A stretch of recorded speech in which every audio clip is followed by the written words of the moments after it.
We're not talking about the best of them. We're just talking about the rest of them. Not the worst parts, but the best parts. And the best parts we have. The best of the rest.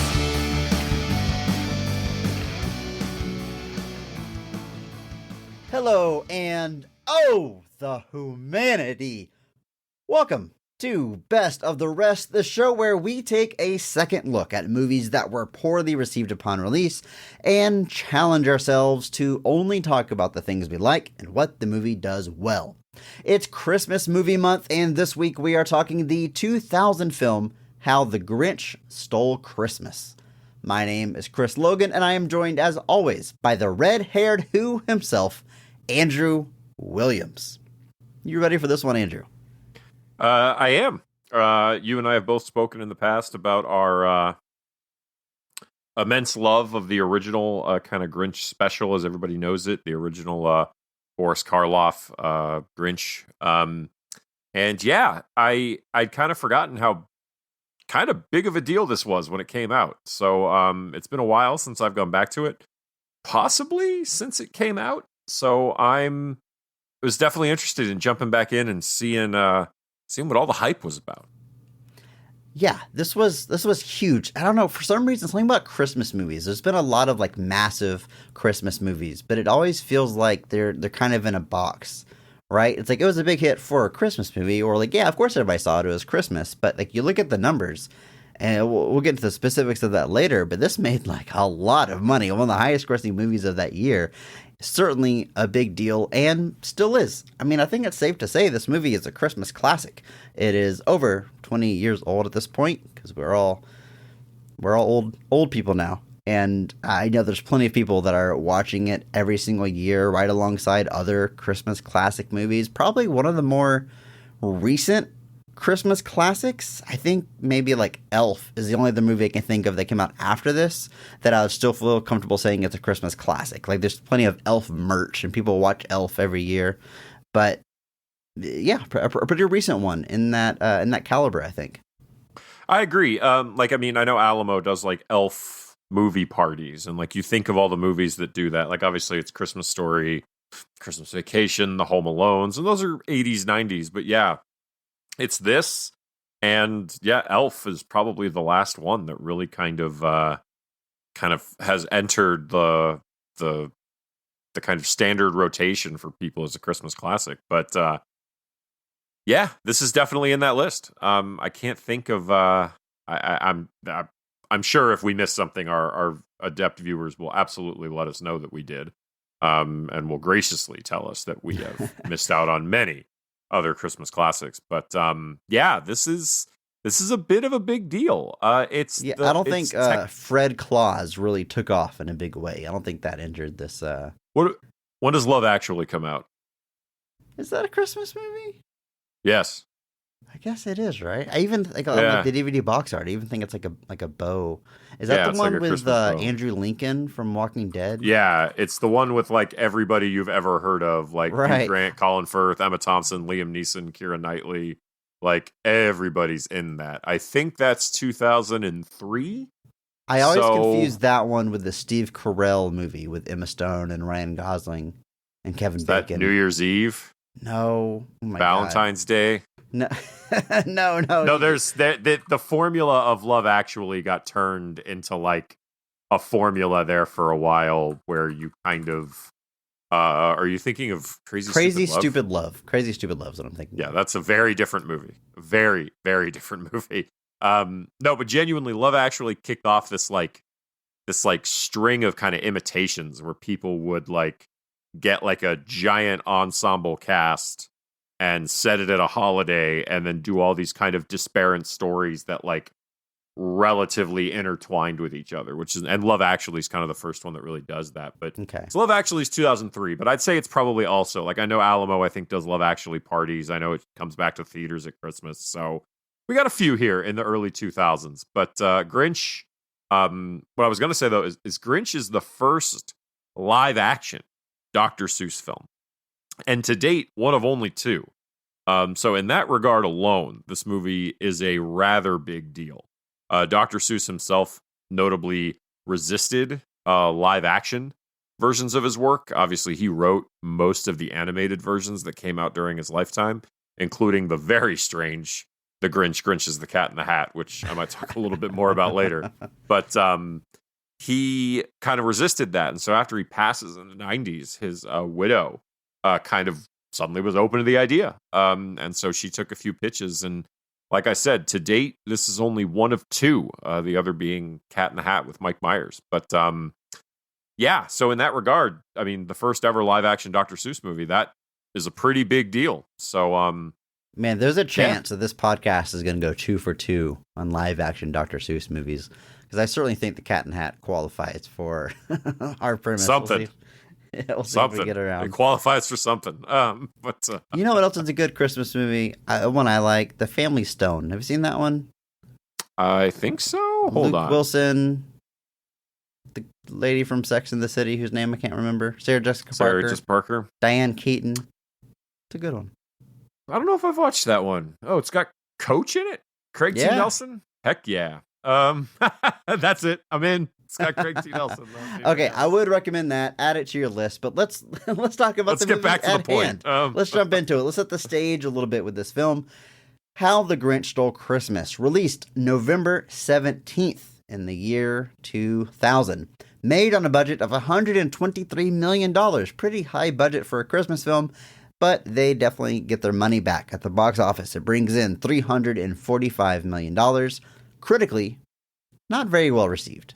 Just a 49% critic score on Rotten Tomatoes, so almost evenly split among critics.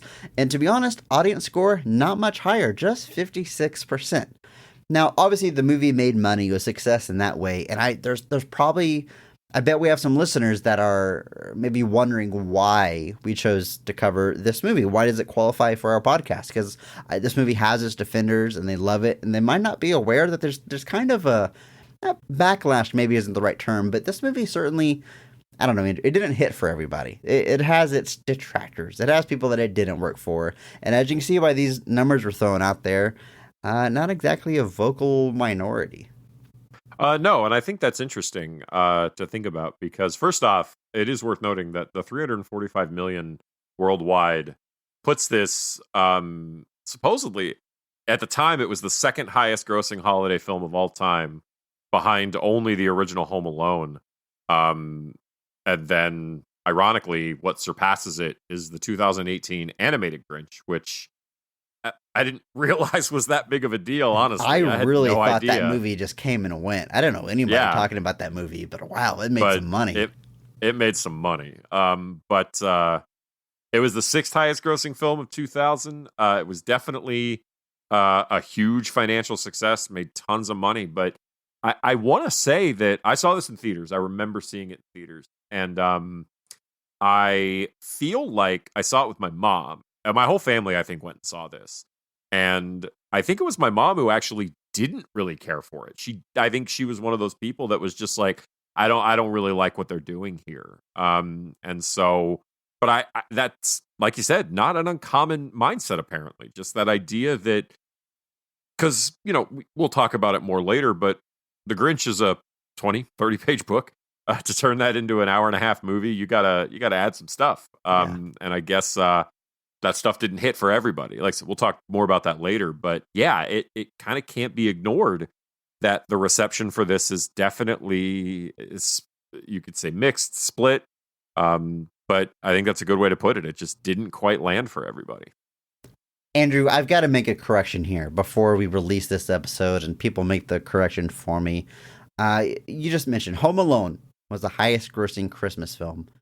And then this movie comes out and it's the second highest grossing Christmas movie, which that alone is crazy. It came out 10 years later and still the movie from 1990 had a bigger box office. That's crazy. And then you said that The Grinch, the animated one with Benedict Cumberbatch, is now the highest grossing Christmas film. But Andrew, I'm doing my own fact checking here. I don't think that's true because The Grinch made $513 million at the box office. Andrew, that's a lot of money. But Iron Man 3 made $1.2 billion. There's our highest grossing Christmas movie right there. I dare you to find a higher grossing Christmas film than Iron Man 3 at 1.2 billion. Avengers: Infinity War. I What are the mental gymnastics you're going to do here to make Avengers? I still don't have them. They're still not there.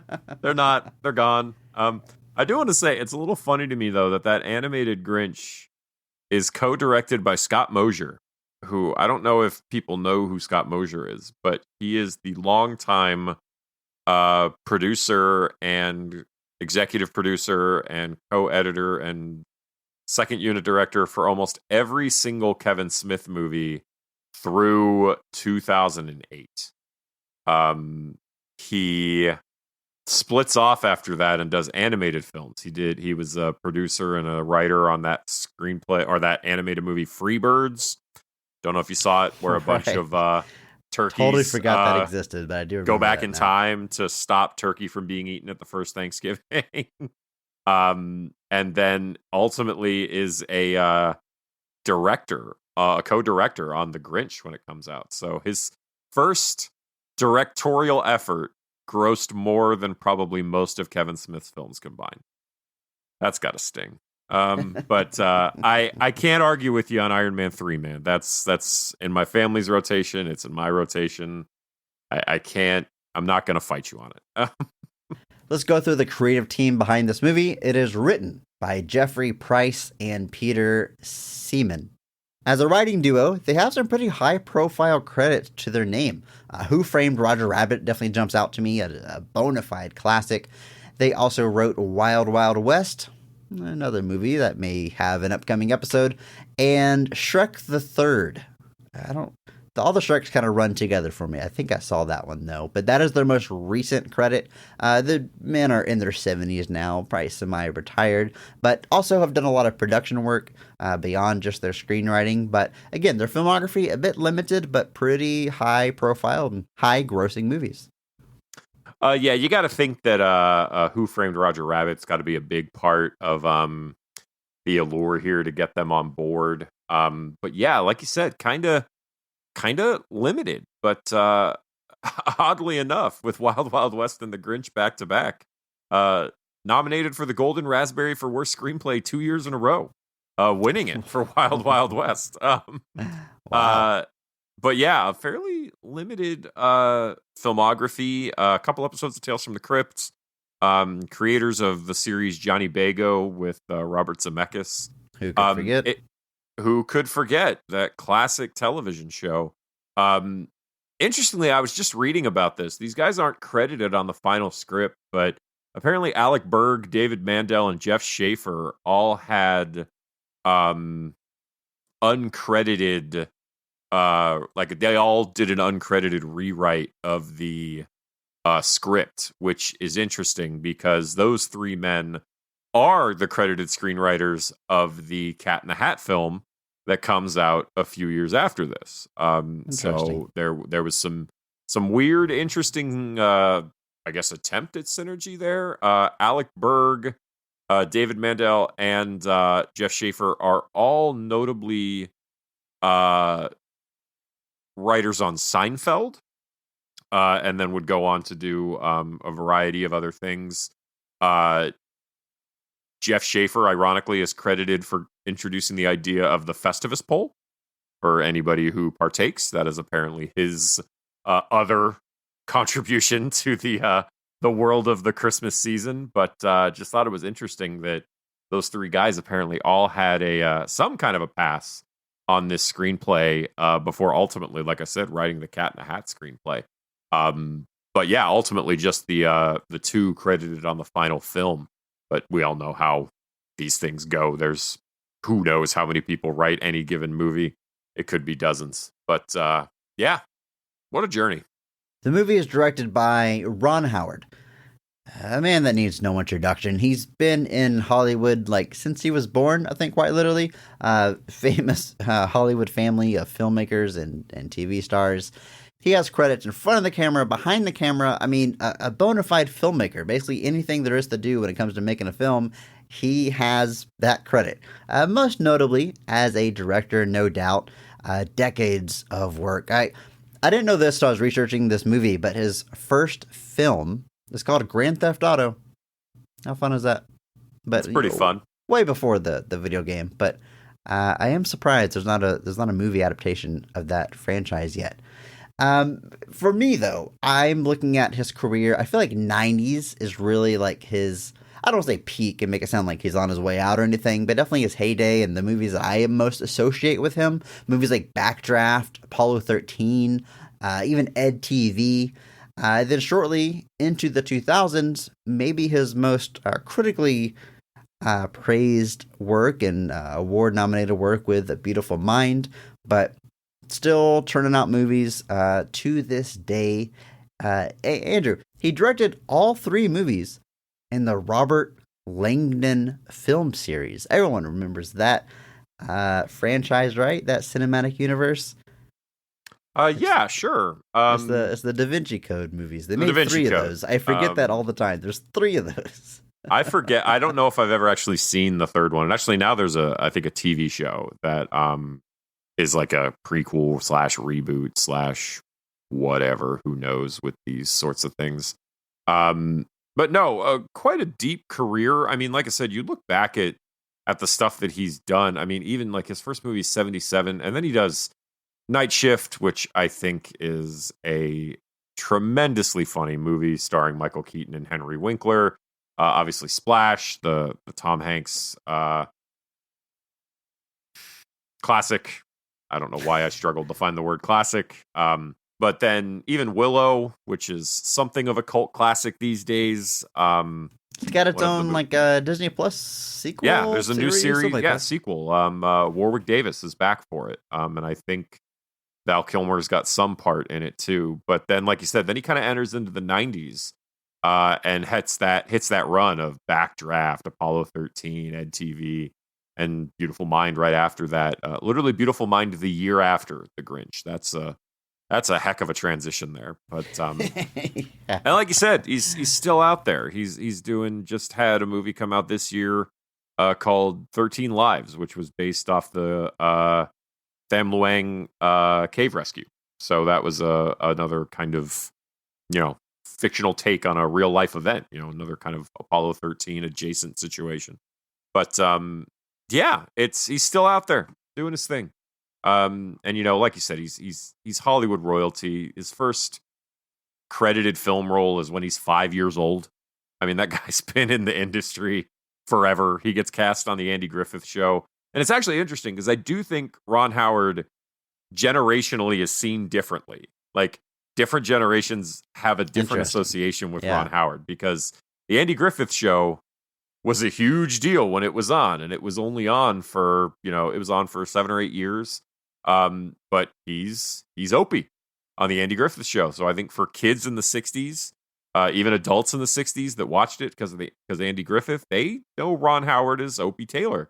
And then Happy Days obviously comes, and there's probably a whole generation that associates him as Richie Cunningham, and they just see him as Richie Cunningham. Then there's a whole generation that just know him as the Arrested Development guy.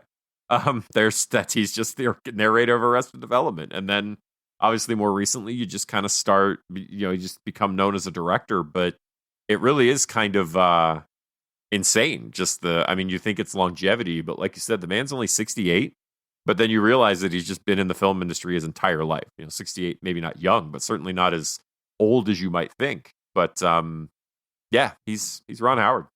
That is interesting. It reminds me of back in our Rocky episode, we talked about Burgess Meredith, how there's generations that know him as the Penguin, and other generations, or just pick any generation after Rocky came out, that know him as Mickey. And that's I think the first role I think of when I think of Burgess Meredith. Right. But you have a career that long, you're gonna reach literally whole different generations of audiences, and that's pretty wild to think about. Yeah. All right, Andrew, you ready to cross this threshold here? We're going to cross the line here, jump into this movie, talk about our favorite scenes and performances, and it's all hashtag positivity podcast from here on out, baby. Hashtag PP, all the good stuff. You ready? Yes.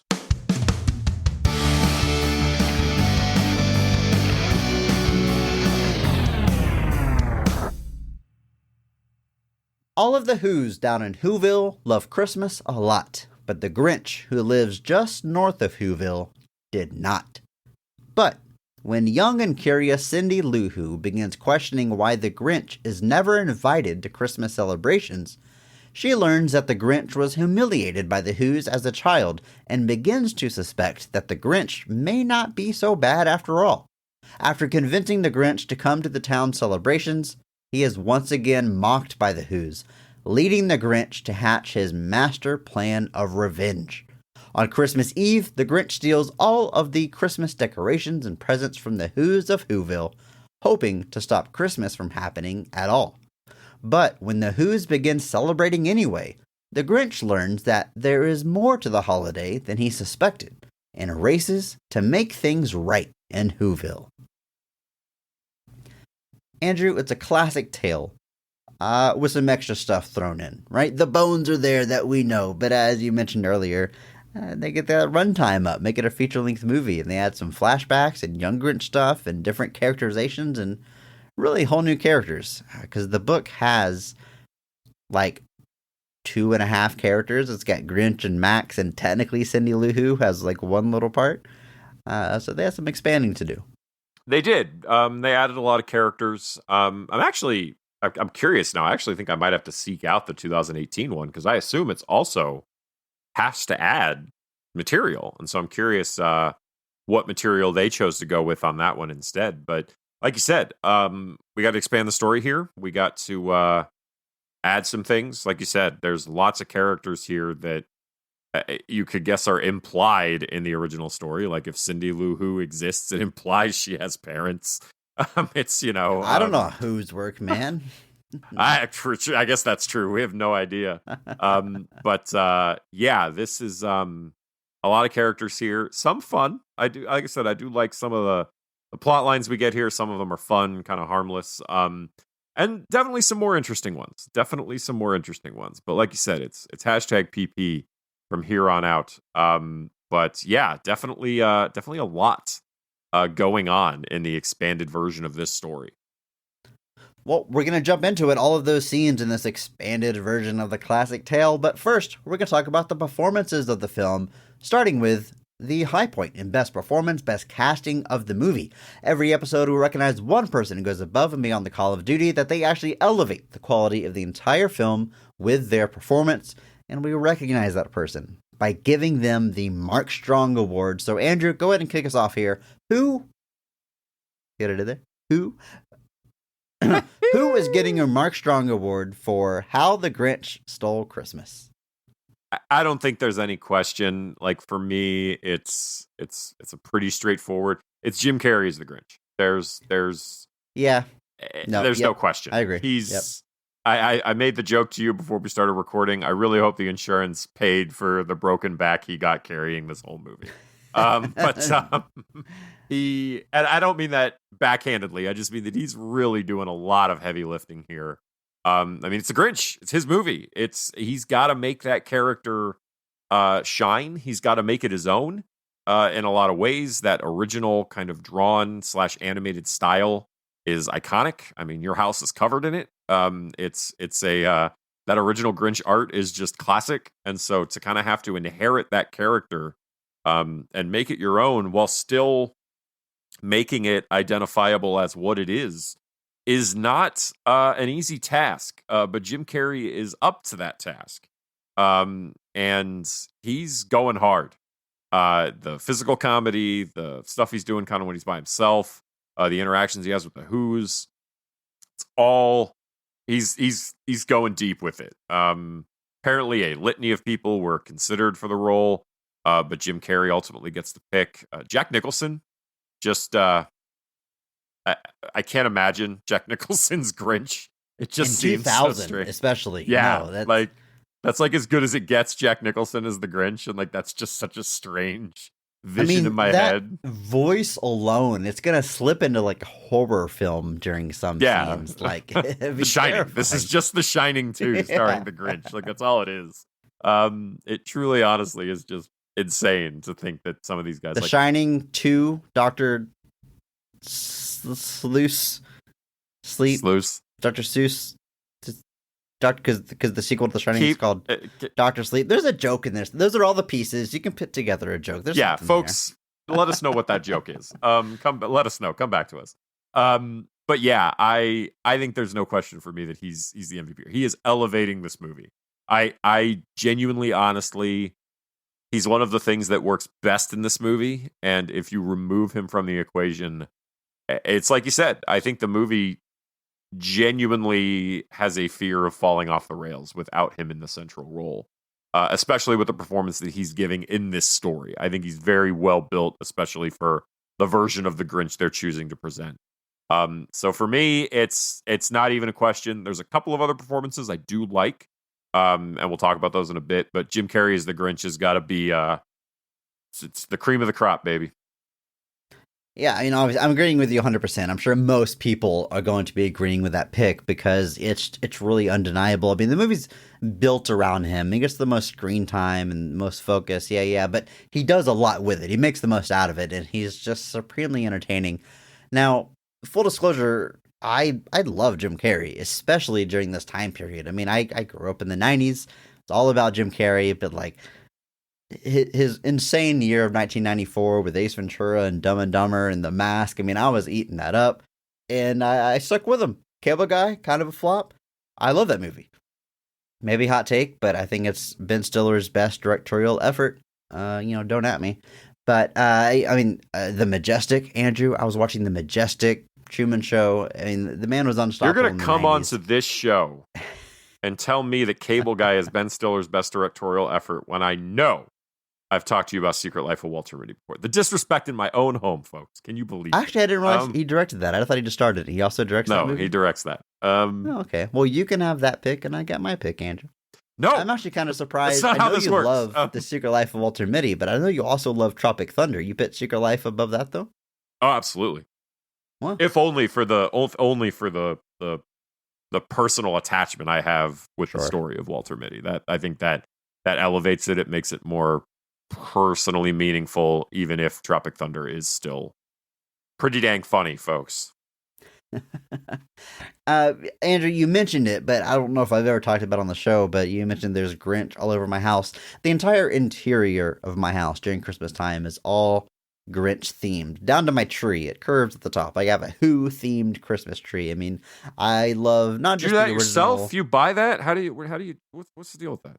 Friend of the show, my wife, very crafty woman she is, created that tree topper with it's like a tomato cage wrapped in chicken wire and garland, but it looks seamless. It's pretty cool. That is. If you're not on our Discord, hop in there. We'll show a picture of it. It's pretty neat. That is pretty danged impressive, Chris. Well, thank you. What my contribution was, like, it's really heavy. It's really top heavy now because they got a metal up there, and I got a bungee cord and literally anchored it to the wall so it doesn't tip over. That was my contribution. But yeah, Jim Carrey, love him in this movie. Mark Strong Award winner. Obviously we're talking about his performance a lot when we jump into the scenes, but phenomenal. And what I find really fascinating about this is he has talked on numerous occasions about how miserable he was making this movie. Wearing all of that makeup was not just uncomfortable, but outright painful. All of the Who actors mentioned that the Who nose prosthetic was very painful to wear. I kind of always suspected that Cindy Lou Who doesn't have it because it's painful and you're not going to put a child through that pain. And they have like a throwaway line where like she hasn't grown into her nose yet or whatever. But yeah, that makeup not comfortable. And then Jim Carrey not only has the nose, but his entire body is covered and it's furry and it's hot. And he's got these contact lenses that are real thick and cover your entire eyeball that are also painful. And he mentioned that he actually worked with a trainer, someone that like trains Navy SEALs to prepare for like being tortured. He worked with them on techniques he can use to just get through the workday and deal with all this stuff. Like he almost quit the movie. That's absolutely ridiculous. It was the CIA, not the Navy SEALs. Oh, pardon me. Totally different. CIA torture survivor trainer. Yeah, okay. That's ridiculous though. It's insane that, it was that. I mean, you've heard stories of, Jack Nicholson's Joker took several hours. You hear stories of it all the time, but it's just insane that, to have to go through that every day. My God. Yeah. And to turn in this performance, it looks like he's having the time of his life. It looks like a Right. dream role for Jim Carrey to be the Grinch. I mean, the man is basically a living cartoon character. It's how he got Right. famous, for his facial abilities and his just cartoon Looney Tunes type nature. It's why he was cast in The Mask way back when, where he's literally a cartoon come to life. He's doing it again here. But yeah, to know that he was miserable and, like, by many accounts, not even pleasant to be around on set. I know him and Ron Howard had it out a few times. It's just amazing that he turned this in, because we've talked about some times where, like, an actor's the real life feelings bleed into the character, and there's a benefit to it. Like, talking about Daniel Craig as James Bond, like, we know that he was kind of over playing the character by the end, but it only made his performance better because that cynicism kind of worked for where they're going with the character. But here, it's just the complete opposite. So, man, acting, huh? Acting, my God. John Lovitz said it best. But it's it's weird to think about, because like you said, you and that's actually one of the things I will still say is you can definitely tell this is Jim Carrey. Like, even though he's got all these prosthetics on, the performance and the person are still shining through, which is something that's easy to get lost under piles and piles of prosthetics. So not an easy task. And again, like you said, you don't get the vibe that he hates it. Like, you really don't, Right. for lack of a better way to put it. He still looks like he's having the great time of his life, but obviously that makeup did win an Academy Award, and deservedly so. It is impressive. It looks seamless. It doesn't look like he's wearing a suit, which is dang impressive. So yeah, can't gotta give the respect to Jim Carrey for the work putting in there. It might sound kind of, take a walk with me, but I'm reminded of this line that I read in a review for Batman Begins about Christian Bale as Batman. And they said for the first time, the actor is wearing the suit rather than the suit wearing the actor. Like, he's not Batman just because he's in the Batman suit. Like, he's using it as a tool to be intimidating and to strike fear and all the good stuff Batman does. And I always liked that phrasing, and it kind of reminded me of what Jim Carrey is doing here. You can throw that makeup on anyone, they're going to look like the Grinch, but he's truly using this prosthetics as a tool to bring this character to life. Like, that huge grin that he has. Like, there's wrinkled lines, like, in the makeup to accentuate it, but he's really doing that and manipulating it that way. There's this viral clip that I love. I watch it like every time it comes up in my social media feed, where I think he's doing press for the first Sonic the Hedgehog movie, and he tells a story about being on an elevator and a father and son get on, and the dad tells the son, "Oh, look, it's the Grinch. You played the Grinch." And then Jim Carrey looks at him and he does his huge Grinch smile and arches his eyebrows, and his face just morphs into the Grinch, like right before our eyes. And apparently the dad said, I thought it was makeup. And he can just actually do that. If you haven't seen like old like stand-up clips, or like where he does like Clint Eastwood. Yeah. His face just, the face muscles changes. rearrange themselves to become Clint Eastwood. It's wild. It's unbelievable. They're actually in a movie together, believe it or not. Clint Eastwood and Jim Carrey are in a movie together? Yeah, they're in the 5th Dirty Harry movie, called The Deadpool. Yeah. Fun fact, folks. That is fun. No Ryan Reynolds, though.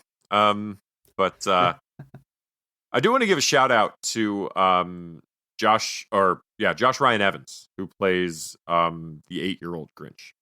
Jim Carrey, obviously seen throughout the bulk of this film, but in a few key flashbacks, we get Josh Ryan Evans as the 8-year-old Grinch. And man, I sympathize with this guy something hard, what they put him through in those flashbacks. Oh my gosh! Yeah. It's a we'll talk. Movie villains are so mean, Andrew. Like, kid bullies in movies are so relentless. My God, they are so mean to this kid. And so that, like I said, Josh Ryan Evans is wearing the exact same makeup, the exact same stuff. He himself had a very interesting career. Unfortunately, passed away just a couple of years after this came out, at the age of 20.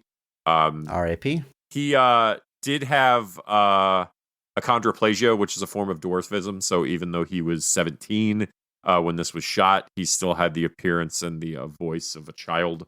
And that was used several times throughout films. He had a recurring role on Family Matters as Stevel, and then had bit appearances in a lot of stuff in 1999. Man, Family Matters as Stevel? That's what Wikipedia says. Family Matters is that's the Steve Urkel show, right? Yeah. And he is Stevel. I gotta Google this. I'm not looking into this. I'm gonna keep talking about this. But what I think what I find interesting though is he had a bit part on the soap opera Passions, and I just want to read this line from his Wikipedia because it's an example of a sentence where every next word is more shocking than the previous. Oh my god! I googled Family Matters Stevel. Oh my god! I'm sorry, I didn't mean to interrupt you. Not something you do today.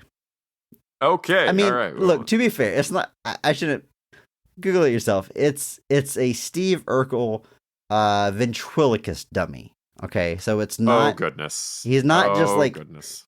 He's not just in blackface. That's not what they're doing. He's got like plastic It's still not a line you'd cross today, but yeah. Oh my god. I'm like, okay. I'm sorry. Go ahead. I'm sorry. This is wild. Anyway, so in 1999, I'm just going to read this line from his Wikipedia. In 1999, Evans began portraying Timmy on the soap opera Passions. Evans' character was a doll that the evil witch Tabitha Lennox brought to life with magic. Just every subsequent word in that statement is more ridiculous than the last one. But you think about what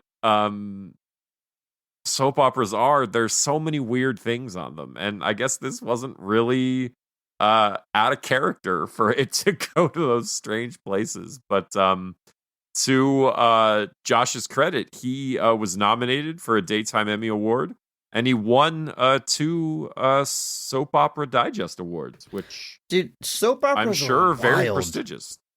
Aren't they? Like, I never watched a soap opera as in like, you know, followed it episode to episode. But you know, the days that you stayed home from school or whatever, you might catch 1 or 2 if your mom watched them or whatever. Yeah.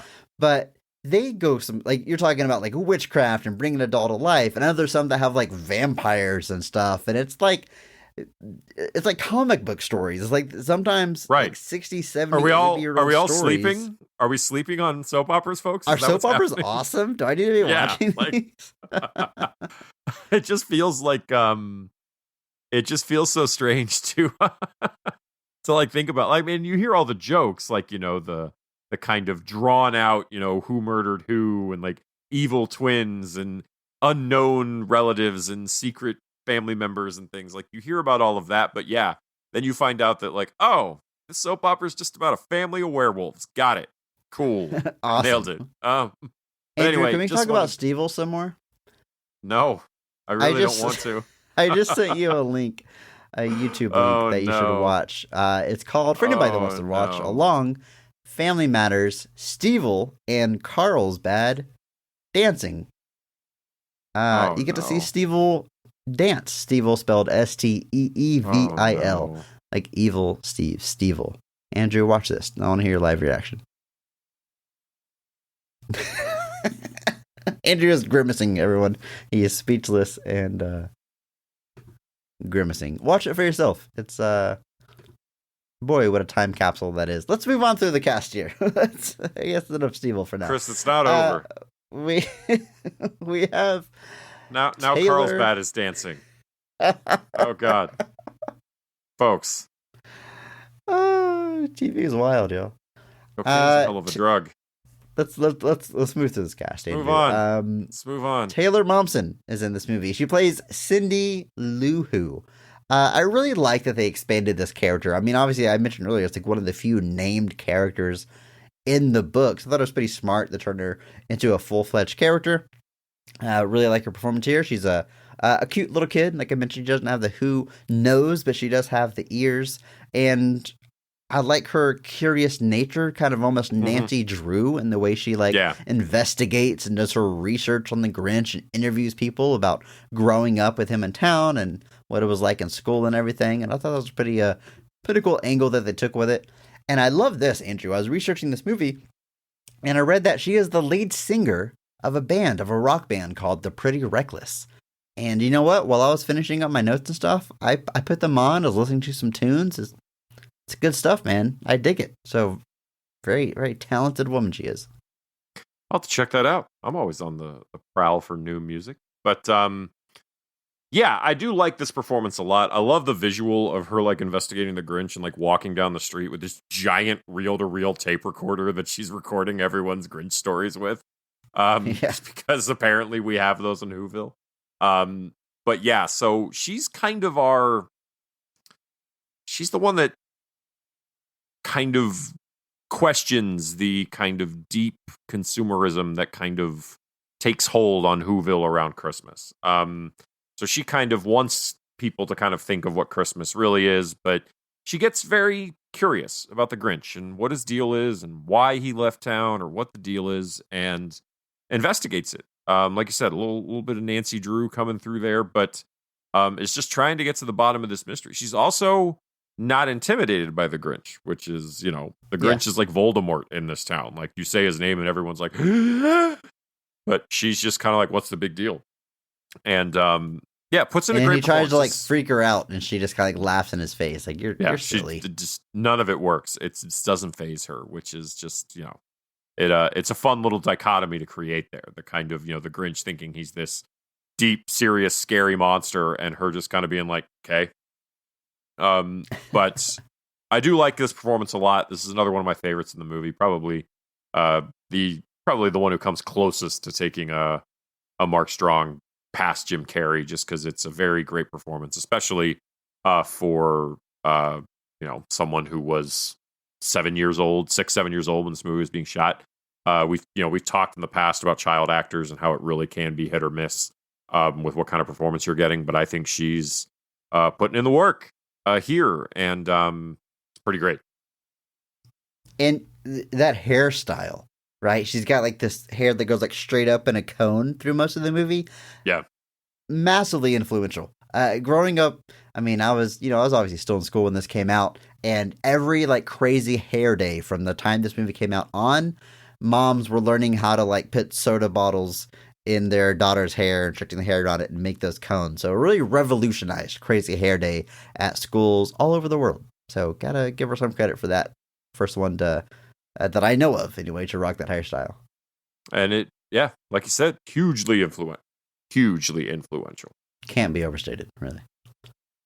We have Bill Irwin as Cindy's dad, Louie Lou-Hoo, or just Lou-Hoo as he's mostly called.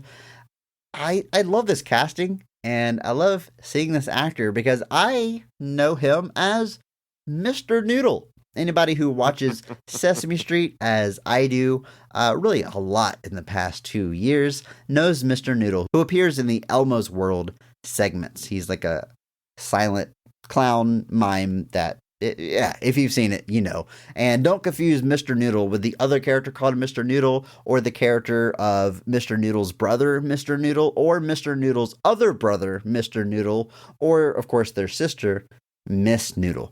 I'm talking about Mr. Noodle, just to be clear, the OG, the original. But Bill Irwin is there's a deep lore to Sesame Street, Andrew, if you weren't aware. It's a lot to dive into. But Bill Irwin is a trained clown, professional clown and actor, so it's just always funny to see him pop up in different roles. It makes a lot of sense to see him here because he is doing clown stuff. I mean, there's a lot of physical comedy happening here, especially in the post office, going back and forth on that ladder and things of that nature.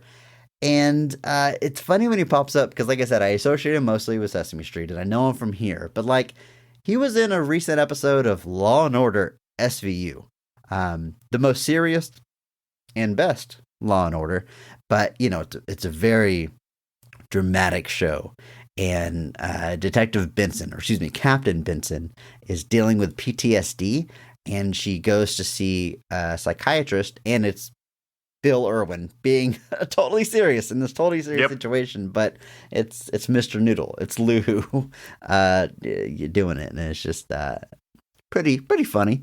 But got to give kudos to the range on this man, very talented Bill Irwin. Yeah, absolutely. I agree completely that he's a great casting for this role, again, especially operating within this kind of world that we're focusing on. Just because he's another character that's kind of really cut up. He works at the post office. So everybody in Whoville is trying to send packages and receive packages from everybody else that lives in this snowflake. Yeah, makes Best sense. not to think about it too hard. But start questioning my own life here. But he does a great job here. He fits that role perfectly. He's kind of one of our big voices towards the end when the Who's kind of learn their lesson and kind of come all around. But like you said, there's tons of great performances. Like you said, he's Dr. Peter Lindstrom on Law and Order SVU. He's been recurring in that role for almost a decade now, showing up, I think, 17, 18 episodes. Nothing, just enough that you kind of start noticing him. But also was a regular on FX's Legion, the story, the television show they did about Charles Xavier's son. He played Carrie Loudermilk, a mutant doctor on that. I mean, if you just look back through, we're looking, appearances on other Law and Order shows is not Peter Lindstrom as other people. And I actually now remember that he's also in an episode of Third Rock from the Sun where he plays Harry's pet from their home planet in a human body. So, so again, he basically acts like he acts like a dog the whole episode, basically, including getting hit by a car. But he survives. So don't worry, folks. But again, talking about physical comedy, just lending itself to that. That was another outlet that he definitely took to. But yeah, great pick in this movie, great performance, and definitely up to the task. His wife, Betty Lou Who, played by the wonderful Molly Shannon. Always love seeing whenever she pops up in my TV show or movie that I'm watching, especially this era. I think this is still like during her time on SNL.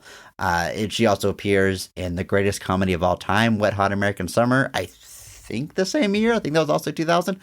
So just a great era to see good old Molly Shannon. Almost unrecognizable, as a lot of these Who's are under their makeup, but that voice you absolutely recognize, and I love her little arc here where she's doing a bit of a keeping up with the Joneses thing and trying to outdo her neighbor in holiday decorations and lighting, and gets a little too caught up in it, but it's one of my favorite little side plots in the movie. Yeah, I agree. Wet Hot American Summer is actually the year after this, but okay. But yeah, this is right towards the end of her run on SNL. She's on SNL from 95 to 01. So still technically on there. Superstar is 99. So this is definitely in kind of her transition into film. The next couple of years are definitely her getting some big prominent roles. And this is, got to be definitely counted amongst them. So Superstar 99, Grinch 2000, Wet Hot American Summer 2001. It's a pretty good run, if you ask me. Some people would pay for such a run. But I do like her role here. Like you said, she gets a little subplot, a little, like you said, trying to keep up with her, the neighbor that's all about appearances. But obviously she's the one that's got a huge, giant family. And it's just, she's pulling the lights out of the rooms in her house to put on the outside because she's trying to get as much out there as she can. And it's just really fun. And she's a great actress, and I think people really do underestimate that. I think she's got a really small but prominent role in Promising Young Woman, where it's pretty straight serious. So I like seeing her in every variety of type of role that they have. She kind of gets a little typecast sometimes, but when she gets a chance to show some range, she does. And also was in one episode of the original Twin Peaks. So what a career. That neighbor that she's trying to keep up with would be Martha May Whovier, played by Christine Baranski. And I really like this performance in this character. Yeah. And friend of the show, my wife, I think this is her favorite character in the movie, probably other than the Grinch. I hope other than the Grinch. But she is fantastic. And she is so good at being that snobby nose up in the air neighbor who's like, oh, your lights are cute, and then she pulls out a literal Christmas light cannon that fires lights Machine on her gun. house. Machine gun. That's a more apt comparison, yes. But and then she's done and decorated in 10 seconds because of her fancy gun. But I like this character a lot. I think this is as far as like new characters added to the stories, this is one of my favorites. And I know she was on The Good Wife, which is a show I've never watched, but based on what I do know about it, I feel like it's playing in a similar vein here as far as the type of housewife character this is. But also in a number of musical adaptations, including Chicago and both of the Mamma Mia movies and Into the Woods, which, Andrew, I didn't know they made that into a movie, but apparently that came out in 2014. I feel like Meryl Streep and Johnny Depp. I have no recollection of this coming out. I don't. I remember it coming out, but like I feel like it's another one that I felt just kind of like came and went really, really fast. But yeah, she's got quite the career there. Also was in an episode of Third Rock from the Sun. So everybody was on Third Rock from the Sun at one point, and this is me reminding you that Third Rock from the Sun is great. Andrew, everyone on this planet has been on Third Rock from the Sun. Chris.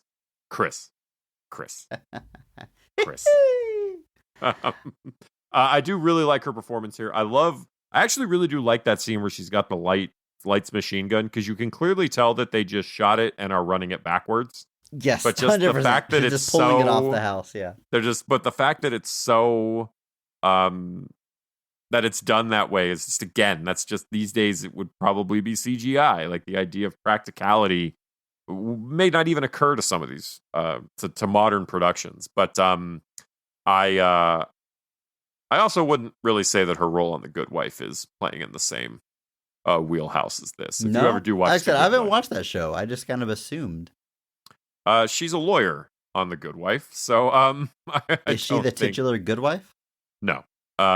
She's a main character though. Okay, all right. Wouldn't quite say, but a very the error. Sorry, a great performance nonetheless, and worth checking out. And was also in the spinoff called The Good Fight, which was she, I believe, was the star of that, like the main character on that. So played that character for a long time. Very much a like a Cheers Frasier situation where the character exited one show and kind of got their own. But I do like what she's doing here a lot. She's the one that ends up being the Grinch's love interest, and is always kind of had a thing for the Grinch, even back to when he was a kid. The movie makes a point to show us that, which is a little strange. But this movie goes places. It's not afraid to be a little, what's a nice way to say horny, Andrew?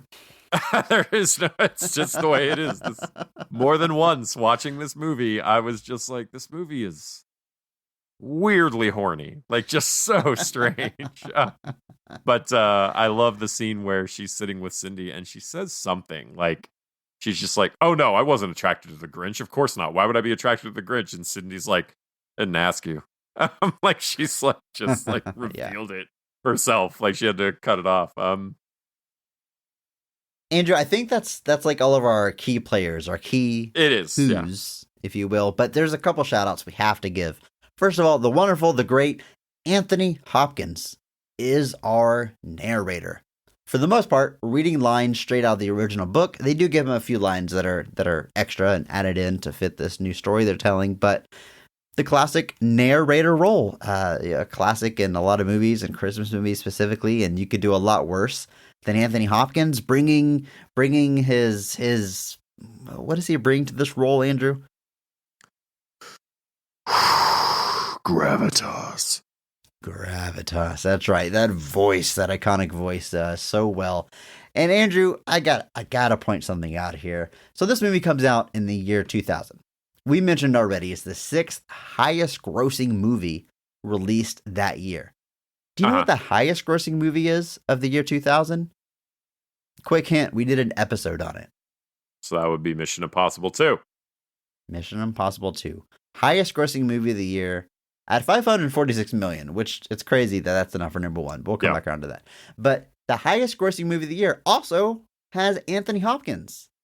And he has like He has like a scene and a half in that movie. He's in it very little and notoriously got paid a lot of money to do that. And here he is in the sixth highest grossing movie, which he's getting insane residuals because every year this movie has a resurgence at Christmas time. And he's just the narrator. He just walked into like a recording booth and read a children's book and got paid millions of dollars on it.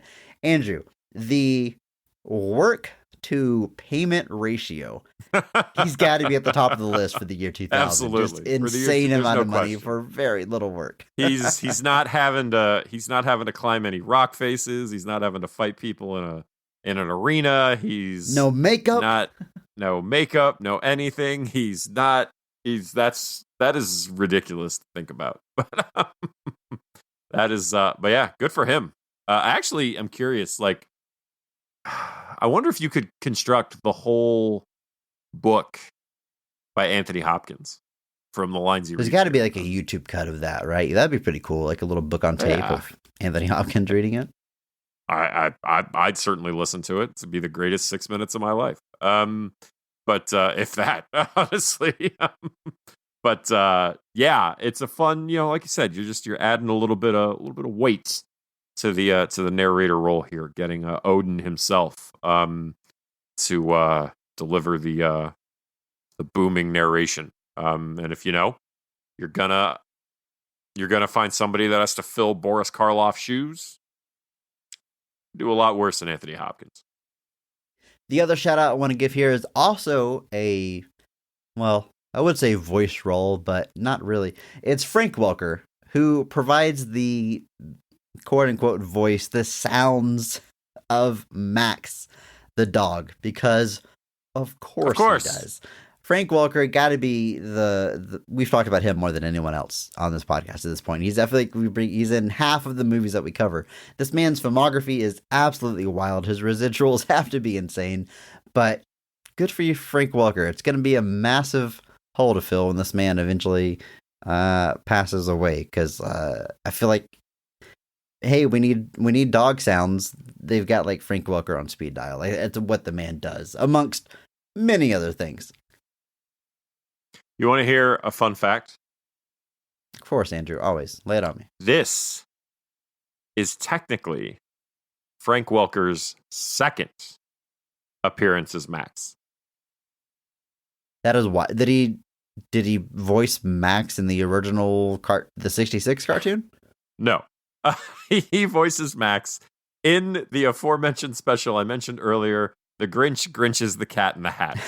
Of course. I forgot about that one. Yeah, of course. How silly of you to have forgotten that. But I want to mention, just to take a minute here to mention how insane The Grinch is the Cat in the Hat is. It's such a strange movie because there's a Grinch Halloween special that kind of, the implication seems to be that it's taking place on the Halloween before the Christmas where he has his change of heart. So he's just the villain in that one. Like, I think it even opens. It's like there's an ill wind blowing through Whoville around Halloween. It's a very... Yeah. I don't know how these were released, if they're TV specials or whatever, but like when I watch The Grinch at Christmas time, I have like I think the current version I watch is like the Ultimate Edition or something, but it's got all three of these shorts. Like I'll watch The Grinch and I just let it keep rolling, and then you get the Halloween one, and then the Cat in the Hat crossover, and every year I'm always like, oh yeah, these are on here. It's weird. It's very weird. And Boris Karloff doesn't do any of the other ones. I think he passed away before that was a possibility, because he passes away in 1969. So not long after the OG Grinch comes out. But the Halloween one is pretty straightforward. But the Grinch is the Cat in the Hat is like, it's so strange. Like, it's just a very weird movie or television show. And Dr. Seuss wrote all of these. He wrote all of the Grinch specials. But this thing, the premise of that is that the Grinch bumps his car into the cat's and things escalate into like a car chase. And then the cat calls him Mr. Greenface, and the Grinch gets really offended by that. I guess because if you call him green, it's just mean. You don't. You Yeah. can't. It's. I don't care if it's 1982. You just don't say things like that.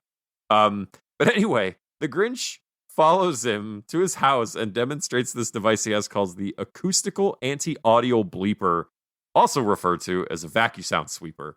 And it just scrambles all the sounds within a 50-mile radius, but then it can also like spread beams of darkness, and it goes into this like weird 2001-esque style where they're going into these like weird trippy like visual sequences. And the whole time I'm watching this, it's a whopping 25 minutes long. I'm just like, this is a heck of a thing. Like for a Grinch Cat in the Hat crossover, it's possibly the strangest thing you could have done, which I guess, to be fair, if you're going to put the characters together, make it weird. But he goes for the fences. But yes, Frank Welker voices Max and the waiter in that show, does some additional does the ever aforementioned additional voices, which I think Frank Welker is credited for on everything he does. But yes, so a little bit of a fun fact that Frank Welker got to technically reprise his role as Max the dog in this Grinch live action film. Andrew, that was a fun fact. You didn't let I us thought down. so. Good job. Good job there. There's a couple of other people in here too. Bryce Dallas Howard actually has a cameo as a surprise too. Rance Howard, Ron Howard's father, appears as like an elderly timekeeper. Clint Howard obviously shows up as Hubris. See Of what course. they did there. I mean, it's Ron Howard. Of course, Clint Howard's going to be Clint Howard's in it. Deep Roy shows up for a little bit. Jeremy Howard plays one of the sons of Lou and Betty Who, but not related to Ron. Interesting. Just the last name Howard. But yeah, other than that, they're all smaller parts, but those are our key players. And Vern Troyer's got a bit part here. Oh, yes. This is after, of course, Mini-Me, after the world got introduced to him there. But yeah, he plays, I think he's in like a marching band and gets knocked over. Is it after Mini-Me? 99 was The Spy Who Shagged Me. He's not in that one, though, is he? Yeah, part 2, yeah. Yeah, you're Don't 99. you come at me and you challenge me, Andrew, on my Austin Powers knowledge. You've got all the 007 trivia, I'll give you that. But I know my Austin Powers. That's my mistake. I apologize. Andrew, it's time we jump into this movie, though. How the Grinch Stole Christmas, specifically the best scenes of the film, or at least our personal favorites. And we're going to start with just that, our personal favorite. So, Andrew, in your opinion, when is this movie firing on all cylinders? What is the best scene of How the Grinch Stole Christmas? I got to go with the classic climax of the story. Basically, when the Grinch kind of realizes the error of his ways. In this version, we get a big kind of dramatic sequence where the Who's kind of all come together and learn their lesson, and kind of realize that Christmas isn't about the stuff. It's not about the presents. It's not about the decorations. It's about their families. You could say it's about something a little bit more, but they. But either way, this leads to the Grinch realizing this. We get a very animated sequence where his heart grows 3 sizes, where it looks like Jim Carrey's kind of having a heart attack. Yeah, it legitimately. It gives me the heebie-jeebies. That's the most literal I've ever used that phrase before. But hearing a heartbeat, like really loud, freaks me out. It does something physically to me. I saw It Chapter 2. I saw it in theaters. And the climax of that movie, I guess I won't spoil it, but it involves a beating heart, which they play over the movie for an extended period of time. And I was getting lightheaded. And I was like, squirming in my chair because of how it was making me feel. And I don't really know why this happens other than hearts kind of freak me out. Andrew, your heart starts beating before you're even born, and it's beating your entire life. Isn't that kind of freaky? Chris, do you have a dead body buried under your house? It's just constant. No, but what is that sound? No, I just appreciate that you understood that reference. I was like, I really hope this isn't. I hope Poe isn't too out there. But No, it's a classic Simpsons Treehouse of Horror reference, Andrew. Of course, that's of true. course I get it. Of course.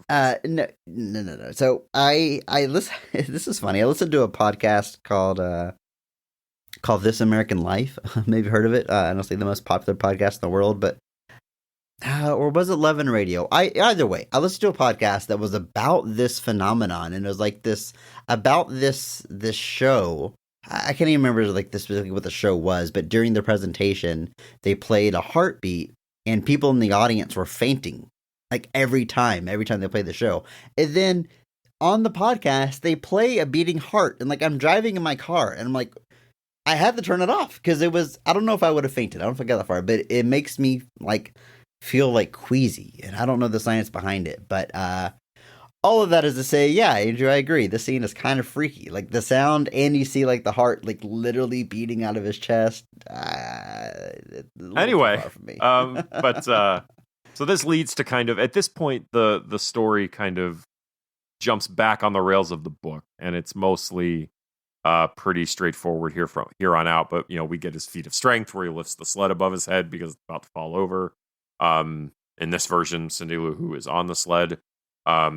But that leads to him coming back down the mountain with all the stuff. We get a fun little, not really a chase scene, but just him kind of driving down the mountain, getting to do some fun, more physical comedy stuff, ultimately resulting in him returning everything to Whoville and making Christmas a big celebration as they are used to. And this is the stuff that just hits me. It's the Grinch kind of learning his lesson. It's the Who's learning their lesson. I'm really kind of dialing into what I think of when I think of Christmas, which is doing stuff for others. It's about more than just you, and it's a lesson that I will always appreciate. That's why some of my favorite characters are selfless, because they are characters that understand that sometimes it is bigger than themselves. And that is the lesson the Grinch learns here, that his feelings are not more important than the whole of Whoville, and that maybe, just maybe, he can learn and he can grow. But this movie, then it ends. Obviously, we get our big kind of feast. We flip the script a bit, put it inside the Grinch's cave, which suddenly looks very Christmassy, but I imagine we could all bring our stuff up. There's that really quick vacuum tube up to the mountain, so it's got to be real easy. Yeah. But yeah, it's like I said, it's pretty much kind of word for word, shot for shot, the end of the book and the end of the original special. But I love it. Yeah, it's a great pick, Andrew. I mean, I really think this movie is at its best when it is telling the classic tale, like during the scenes that have existed since the book. Because like I said, it has departures, it has extra scenes, it has to. But whenever it's from the page or from the original story, I think that's definitely one of the strongest. And the climax is a great shout out. I love the visual of him holding up that sleigh full of all the Christmas stuff like over his head. It looks awesome, man. That's a like iconic Grinch shot. It's cool seeing it in live action, and I like how just comically large it is. Also, during the race back down to Whoville, a very happy Grinch says, "The sun is bright and the powder's bitchin'," which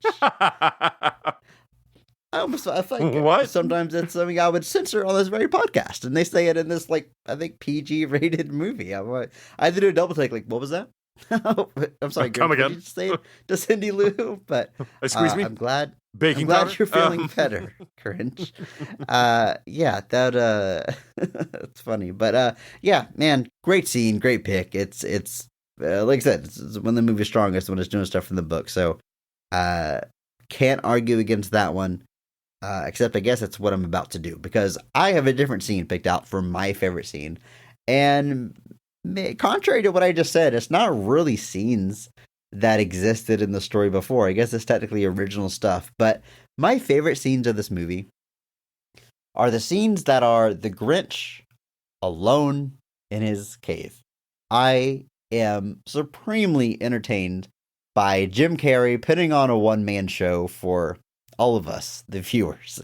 And these scenes don't really serve a purpose narratively other than just kind of inform us about the Grinch character.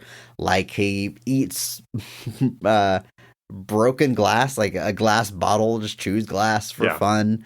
And, we get to hear his outgoing voicemail message that's just screaming at people not to leave him a message. They really sell the idea that the Grinch is a curmudgeon, a Grinch, but they do it in such a supremely entertaining way. And I gotta wonder how much of stuff was like improvised. Cause like I'm thinking of like the scene of the Grinch coming back from Whoville, and he's changing into like his robe, and he walks behind the Venetian blinds, and you just see a silhouette, and he takes his clothes off real dramatically, and he's screaming and going "Arr, arr," and like ripping his clothes off. He's a werewolf, like transforming, and then he gets to the edge of the Venetian blinds, and then he just strolls out like totally normal. Just a second ago behind the blinds, he was like almost on all fours, like freaking out. Like that visual gag is just so damn funny. But I said it earlier, Jim Carrey is like a living cartoon. You think of like lifting one leg and pausing before you run, and then boom, you take off, like that kind of thing.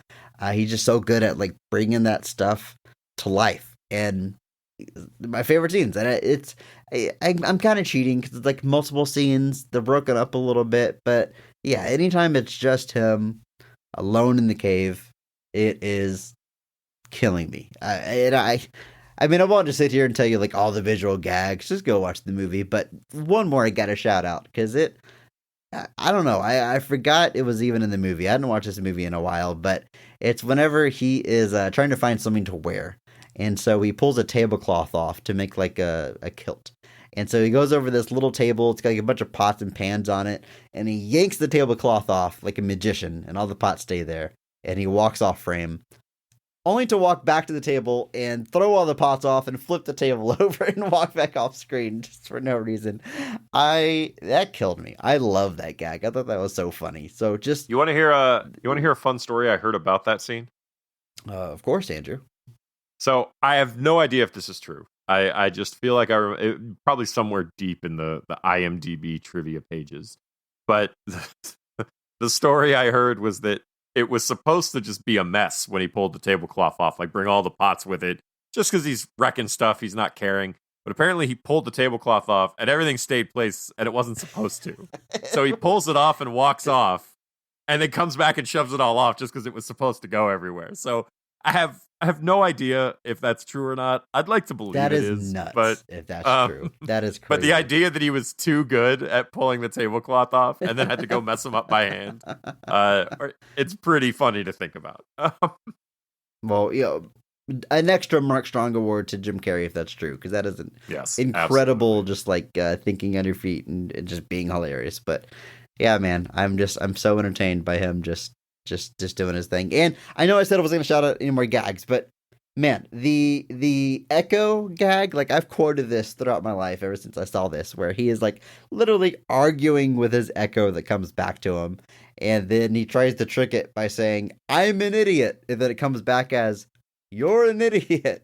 And then, as if that's not funny enough, Andrew, then he gets the idea that he's just gonna whisper and he's like really quietly. So by the time that his voice bounces off the cave and comes back to him, it'll be so low that he can't hear it. And then the echo comes back, "You're an idiot," again. Oh, Andrew, peak comedy. That is hilarious. Yeah, classic. Also, again, it all it works. gets me every time. Yeah, it's so good. These are great picks. Like it's a bit of a cheat because they're a little scattered throughout the first 2/3 of the film, but it's almost like they just set the camera to roll and just told Jim Carrey to do whatever he wanted. Like just make it seem like the Grinch is, at the heart of it, he's still this deeply lonely, I would say person, but I don't know what the Grinch is. He's this deeply lonely creature. And he just doesn't have a lot of outlets. So he, just goes crazy himself. But also you can see that's definitely a ripple they've added to the character, that insecurity that he's got, spurned on by kind of his childhood interactions with the Who's. Which again, so mean. But so cruel. Kids can be cruel. They can be. I just don't know if they're actually that cruel. But I want to. Anytime I see kid bullies in a movie, I want to be like, kids aren't this mean, right? Like I was a kid once, believe it or not, and I dealt with bullies and I was around it. But you like, they can you be were a mean, kid but, like, once. once upon a time. It's been a while. I wasn't. I was born just like this. Your poor mother. Oh my God. Yeah. But yeah, it's just. And a few weeks ago we talked about Jack Frost, and a line that I really like in that movie because it's got bullies is Charlie Frost. After his dad dies, the bullies try to pick on him, and he keeps walking, and one of the other kids is like, "Man, leave him alone. He's no fun to pick on since his old man died." And like, it's a little callous, but like, yeah, that's the right thing to do. Don't pick on that kid. Like, he's got enough going on. Move on. Exactly. No, there was it was in Don't pick on the green furry kid. He's dealing with it. Yeah, exactly. And then like he tries to shave, and it goes kind of wrong because it's his first shave because he's trying to impress this girl, and he made this beautiful tree topper by hand. Best gifts are homemade. Best gift there. True craft and dedication. You know this guy's not done this before. And yet it looks really good. And what do? They haze him for it. Folks, be better. There's a scene. The teacher starts laughing. Come on. Jesus. I want her badge on the principal's office right now. Your badge and your ruler now. But no, there was a scene in the newest season of Stranger Things that I had very similar thoughts about. Like it's one of the characters gets bullied. And it's just so over the top. And it's also like in a public place. And you're just like, literally no one is going to be like, oh, hey, cut it out. Like literally not a single other person is going to step up. They're just going to watch this person get relentlessly mocked and bullied. And you're just like, come on. Like, you're just like, no, it's not. And again, maybe I'm just out of touch. Maybe I just haven't been in school in a long time. But it's just the stuff that just feels like cartoonish just because you're like, nobody's this mean. Or at bare minimum, nobody's this mean and would just like be allowed to continue doing it by adults. Like, come on. Come on. Come on. Andrew, those are obviously our favorite scenes of the movie. But you know what? In our Discord, we did get a listener to write in with some of their positive thoughts about the film. This comes from Reyes683, who says, "The Grinch Who Stole Christmas has been in my holiday rotation for 20 years. I love it. Once we get to the holiday season, I find it difficult to hold off on watching the movie. Whoville is such a bonkers setup, as it's supposed to be. Though it's not for very long, it's cool that the Grinch is the Voldemort level of a character." And he adds, "I know Chris doesn't know what that means. LOL." Come on, I know who Voldemort is. Not the biggest Harry Potter fan, but I know that guy. It's Ralph Fiennes, right? You said that wrong. It's Ralph Fiennes. Oh, of course. Sorry, Ralph Fiennes. How now, brown cow. Reyes continues. Characters like the mayor and Cindy Lou are so well played. Molly Shannon as Betty Lou as well always makes me laugh. In closing, what else can you say about Jim Carrey's performance? He's 100% invested. He makes every cheesy joke better. The changes he makes with his face and tone throughout. My Mark Strong Award winner. Well, we both agree with you, Reyes, on the Mark Strong Award pick. Thank you for sharing some of your positive thoughts about the movie. And yeah, great shout outs. I mean, definitely some highlights on the performances there. And this is, I mentioned in the beginning, like this is like some people's annual holiday rotations, part of their catalog. Reyes has been watching it for 20 years. So definitely a certified Christmas classic. Can't really deny it. Chris, I feel old. No, but yeah, I think you're absolutely correct though. This is clearly something that's definitely caught on. And like you said, I guess we kind of established we got a little bit of a string there. The early 2000s of movies that kind of enter into that kind of Christmas lexicon. People make references about them. There's still screenings. People still love watching them. But this one really did catch on. It's actually why I was a little surprised. Like you said, we mentioned it earlier that we were a little surprised to see the reception is as mixed as it is. Just because, again, I guess I guess my opinion on Grinch movies is just all wrong, because with this one, I assumed that it was pretty well liked and well regarded. And then the animated one that came out a couple years ago, I assumed nobody went and saw. And it turns out I was wrong on both of those. So the key, Andrew, is do your research. Jesus. You know, the look of this movie, we really got to talk about it because I think it's one of its biggest strengths. Yeah. I mean, for a live action Dr. Seuss adaptation, the first one no less, I think it nails it. It's got, the curved trees and the curved hills, and it's very like early Tim Burton, but a little bit brighter probably. You got to imagine there's a world where he was the director of this, because it's not that long after this that he does Alice in Wonderland for Disney, and it makes like all the money in the world. And Disney's like, oh, okay, you direct all of our live action stuff from now on. Like this, I feel like could have been that movie if this was a Disney movie, or if Tim Burton was on it. That kind of brought him back into the phase that he's in right now in his career. But it comes at an interesting time because the year 2000, it's still mostly practical. Everything we're seeing here, there's of course some computers and CGI and stuff there where it's necessary, but like there's massive sets. Like all of the movie is on like giant sound stages, which like it looks like it's on a sound stage, but not in a bad way. It's more like in a wow, they put in a ton of work. A lot of people worked on this movie kind of way. I mean, like the frame is just filled with details. And like every shot of the movie, whether it's Whoville or the cave or the snow scenes, and of course all the practical makeup we've talked about, I think it looks great from an art direction standpoint.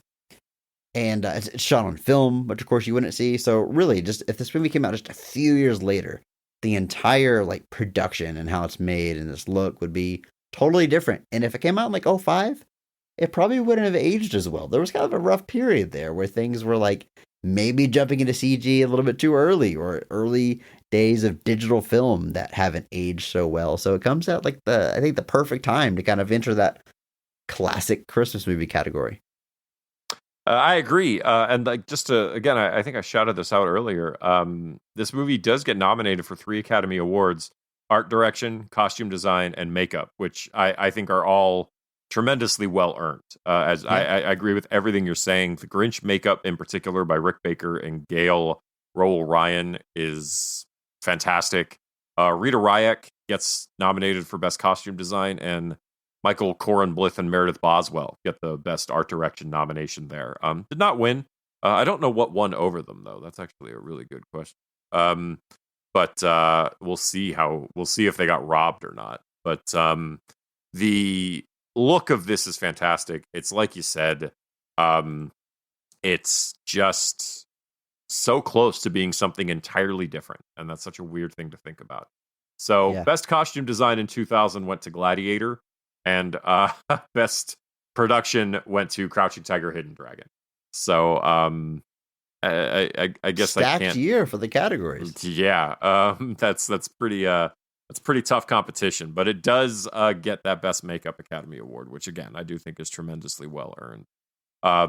But yeah, it's weird to think about. I think about that about a couple of movies. You just think back to like you could even look at stuff at the time, something like X-Men, that's starting to kind of really use the CG, and we're not quite there yet. And there's certain sequences that it just really stands out on. Obviously, Spider-Man kind of deals with that a couple of years after this, but we're really in this kind of switch. We're coming off of film and jumping onto digital, and we're kind of really getting into the era of CG as kind of being beyond just, hey, let's add a building back here, or let's, add some more clouds to the sky. Like stuff that's starting to be more noticeable, really starting to kind of try to use CGI for the characters versus just kind of ancillary things.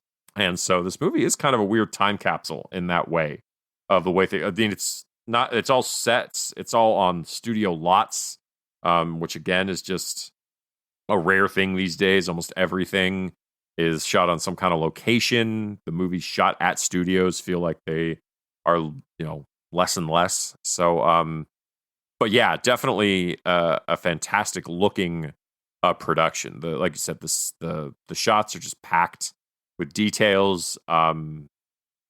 just the way even people are walking. There's weird little tricks they're doing and weird little visual things that are being thrown in there that just make I had to rewind the opening shot with the first like sweep through Whoville because it's got like these stairs that go over the town square that have like no railing. And it's like a bridge of stairs from one side to the other. And two people pass by holding like impossibly tall stacks of gifts. And one of them walks around the other one by walking on the side of the stairs. They're like completely horizontal to the ground. And after they pass, they go back upright. And I had to rewind, like, did I just see that? And it's like a wire trick. I don't know exactly how they did it. It's got to be a wire from what I can tell. But like, it's in like the corner of the screen when it happens. It's not even the focus of the shot. But like the fact that they're cramming that kind of detail to make like this whimsical, wild, wacky Dr. Seuss thing is pretty great, pretty impressive. Yeah, that's way harder than you had to go for it. So Yeah, you know, all the props to him for doing it. Yeah, it's a fantastic looking movie. Like I said, even the cars, stuff like that, the buildings, they're all emulating that Dr. Seuss art style. They got like the cars are all like those rounded kind of caricatures of old 60s vehicles, and the buildings all have their weird curves and slopes in the designs. The work really was put in for the production of this movie, and it does show. And that is definitely, I think, one of the things that definitely stands out. And like you implied or even said, makes it definitely part of why I think it caught on and is definitely in people's Christmas rotations. Andrew, we've talked a little bit about the movie, and it's horny. It's a little horny. It's got an interesting sense of humor, and there's a bit of they do a thing that happens a lot in kids' movies, especially around this time, where they put in some references that like only adults are going to understand. Chris, you're going to make me talk about this? You're going to make me talk about this? I feel like it needs to be mentioned. I mean, hashtag PP. Yeah. But they kind of run the gamut here.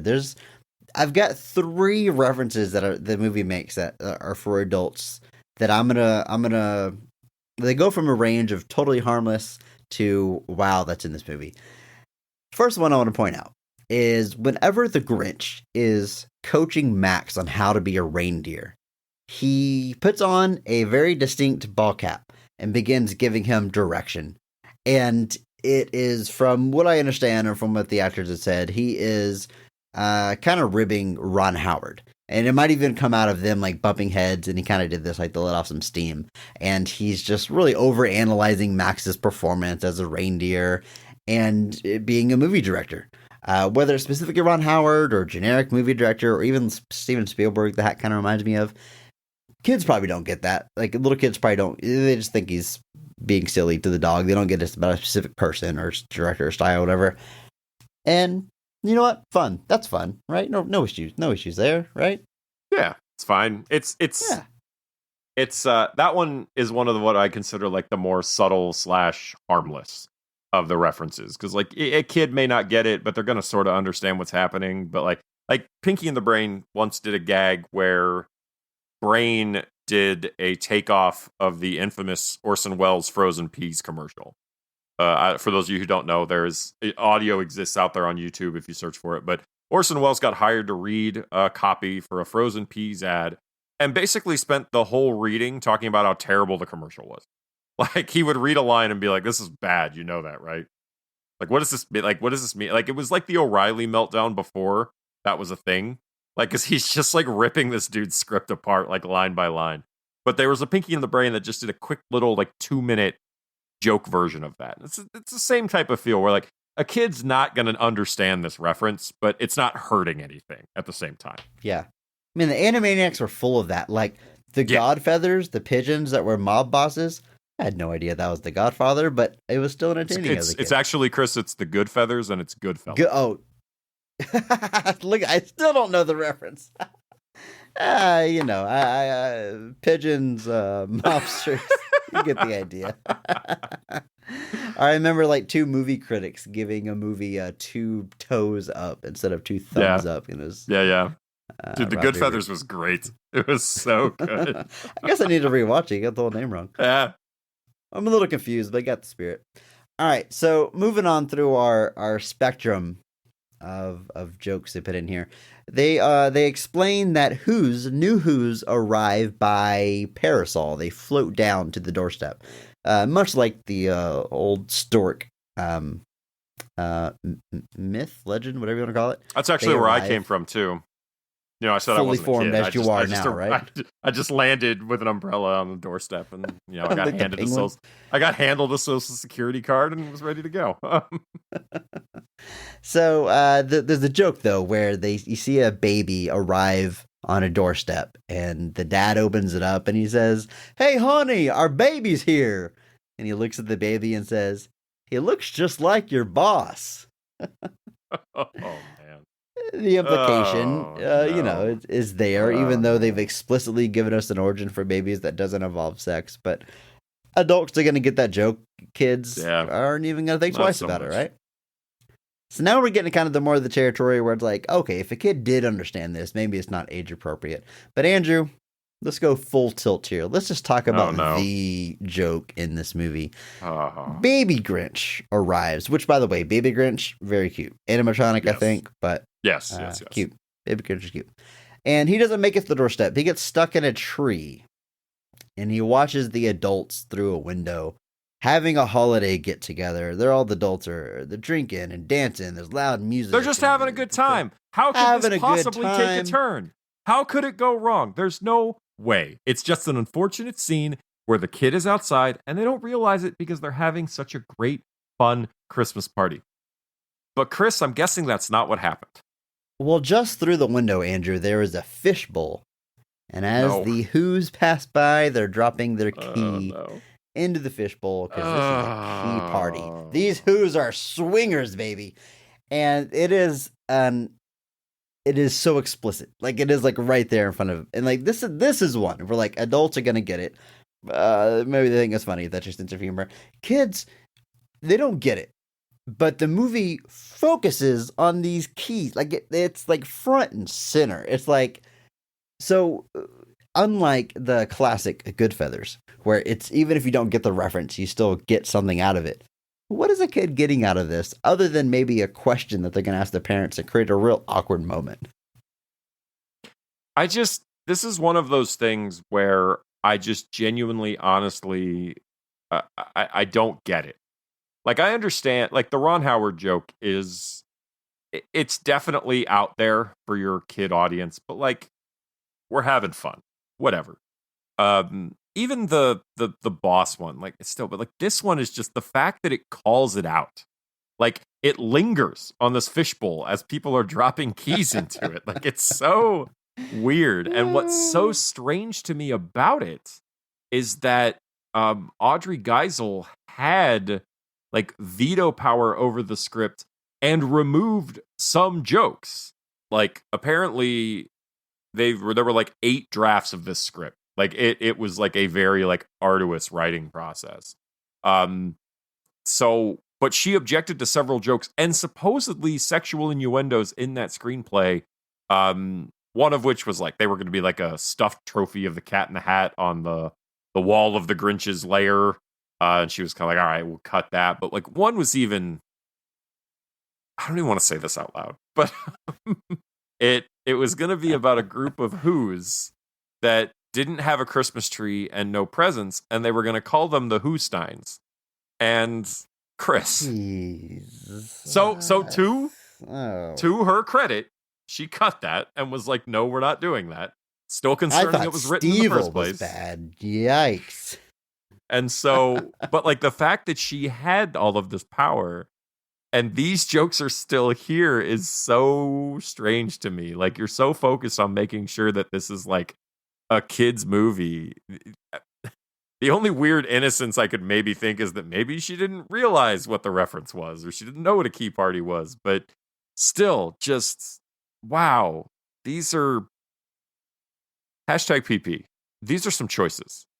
Like, these are just they are. These are just odd jokes to make. Like, it's not even that, like, you know, there's certainly movies out there where that joke works. You know, you can make it work. But like, this just doesn't feel like the place for that. But what do I know? I'm not Ron Howard. Yeah, #PV. Okay, it needed to be acknowledged, and look, there we have acknowledged it. But as we said earlier, the scenes.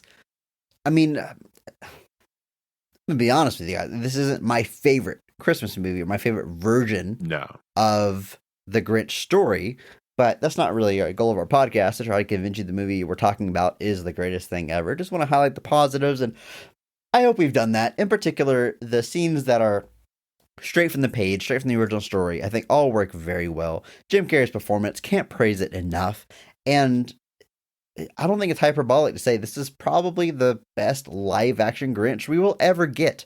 I mean, it's unlikely we're going to get another one with CG or animated, and that, how much money the last animated one made, they'll probably make more of those. But even if they did a live action one, I don't think it's going to be this level of practicality and suit and sets and look and visual. And like there's really some visuals in this movie that I think are just really incredible and stuff we'll never get to see again. I think I should be praised, if not just for that alone. I think so. I think there's definitely things here to watch. And like I said, obviously this is something that caught on with a lot of people. It's a staple for a great many families in the Christmas season.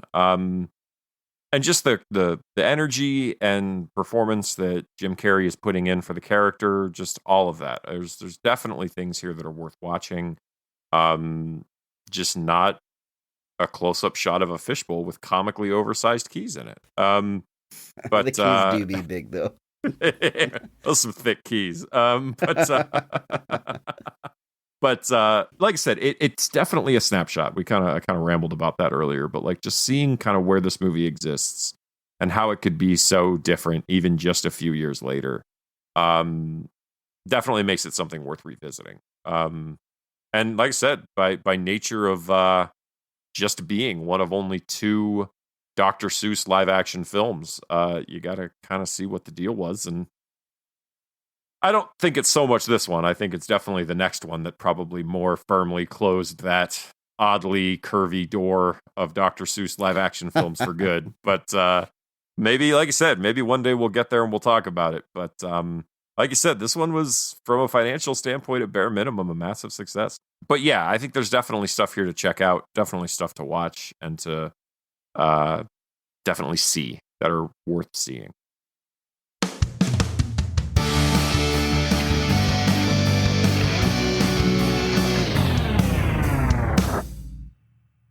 Well, Andrew, that closes out one complete calendar year of Best of the Rest. That's kind of wild. We're rapidly approaching our 2-year mark from our launch.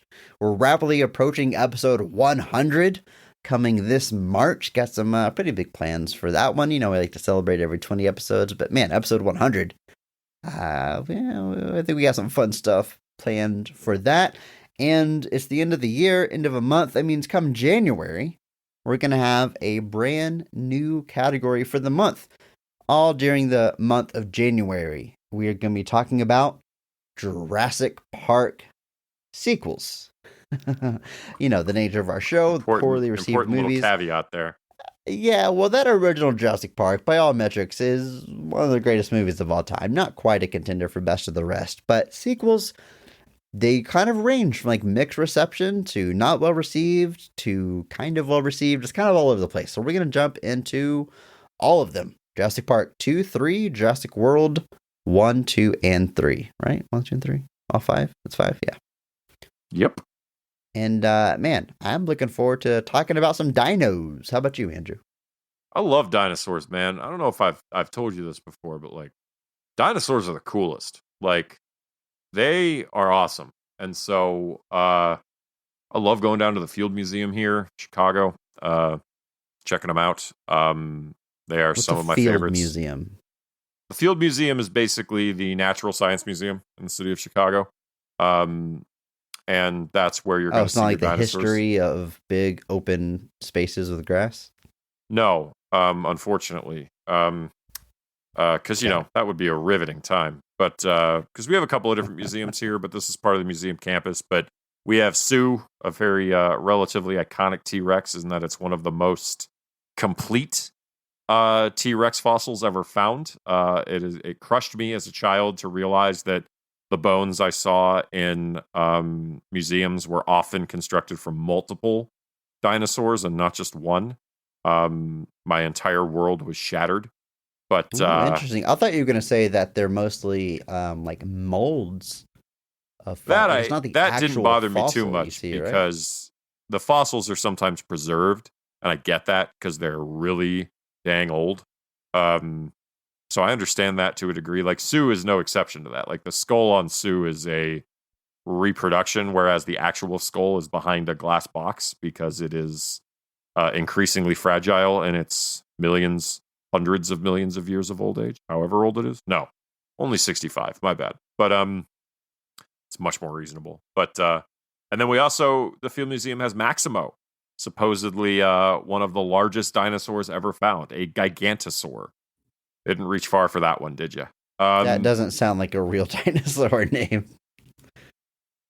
You can Google it, man. I'm just telling you what I heard. I believe you. I just think it's a funny name. That's what I mean. It's like that. Some new, scientist child definitely named that one. It's like that new Gerard Butler movie where he's a pilot and it's called Plane. It's like we didn't reach far for that one, did we? Yeah, that title is kind of generic, average. But man, we are. But yeah, funny. I love a podcast. We are. We should have. Yeah, we should have multiple podcasts. But no, anyway, I love dinosaurs. I love the Field Museum. If you are ever interested in seeing dinosaurs, I highly recommend it. They actually have a whole big cool exhibit that starts at single-celled organisms and walks you through the history of the Earth and all the different extinction events over time. That includes the dinosaurs as they happen in their eras.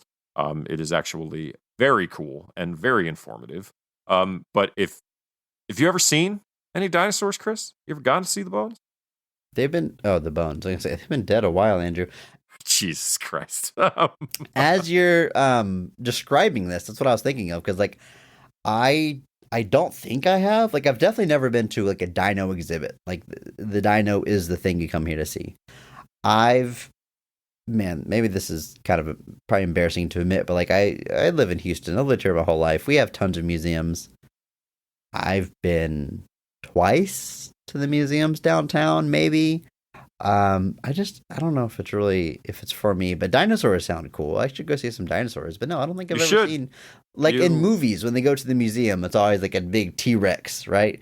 I don't think I've ever seen that. Probably should, yeah. You should. There is I believe the Houston Museum of Natural Science has some dinosaurs you can check out. And then if you and the family ever end up in Chicago, I'm telling you, Field Museum with a bullet. But yes, dude.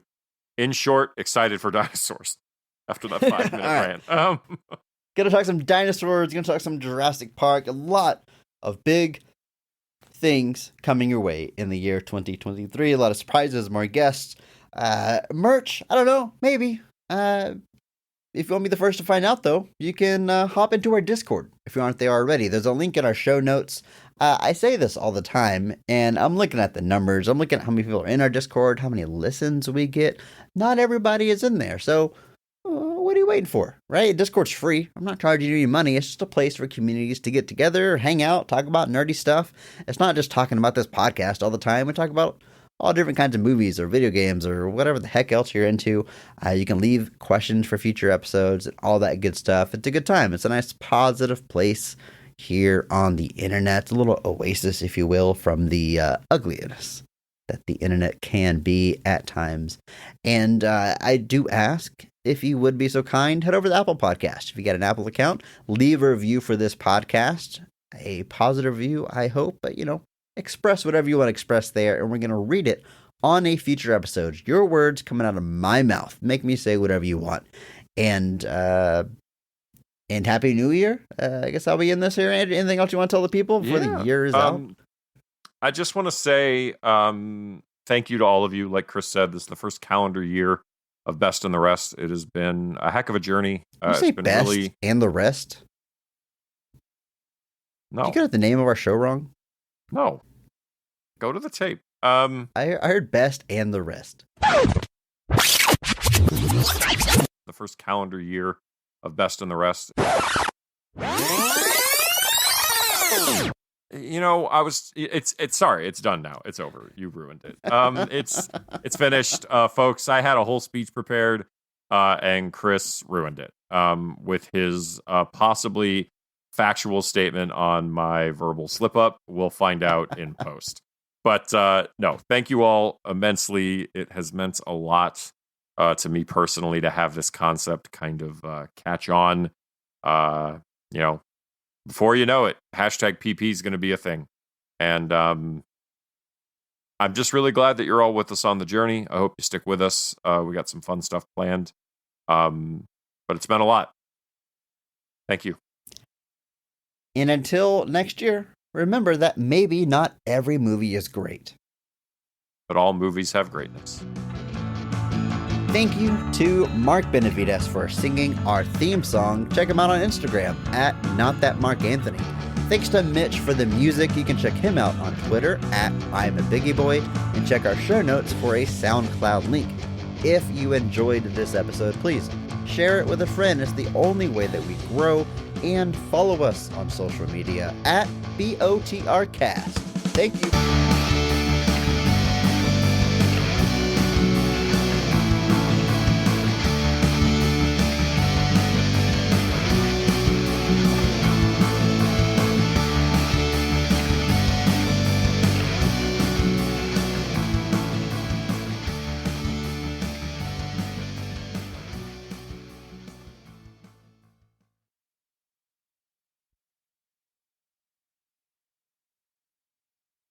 Let's go through the creative team behind this movie. It is written by Jeffrey Price and Peter Seaman.